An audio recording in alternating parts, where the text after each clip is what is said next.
ఏదో సొల్లు విని భయంతో తీసుకోకపోవడం అది నీ తప్పు. యూకేకి వచ్చిన వాళ్ళలో ఓడిపోయిన వాళ్ళు ఉన్నారు, గెలిచిన వాళ్ళు ఉన్నారు, కానీ వాళ్ళ లైఫ్ని రీడిఫైన్ చేశారు.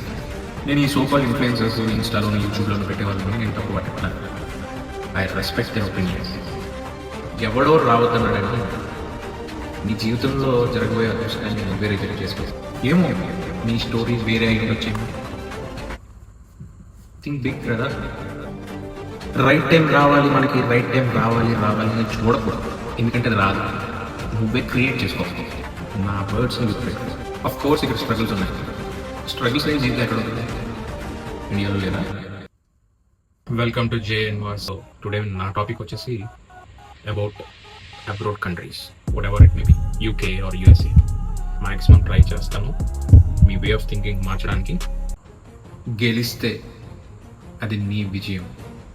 నిన్ను నువ్వు నమ్ము. నీకు సబ్జెక్ట్ ఉందా? ట్రై చేయి. నీకు టాలెంట్ ఉందా? ట్రై చేయి.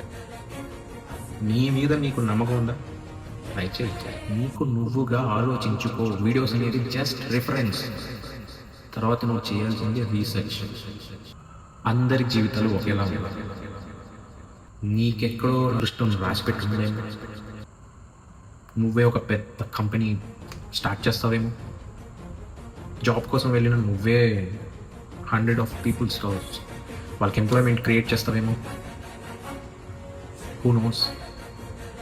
భయపడి ఆగిపోవడం కంటే ఒకసారి టేక్ చేసి నీకే తెలియని నిన్ను నువ్వు పరిచయం చేసుకుంటావు. ఒక కొత్త చాప్టర్ స్టార్ట్ చేస్తావు.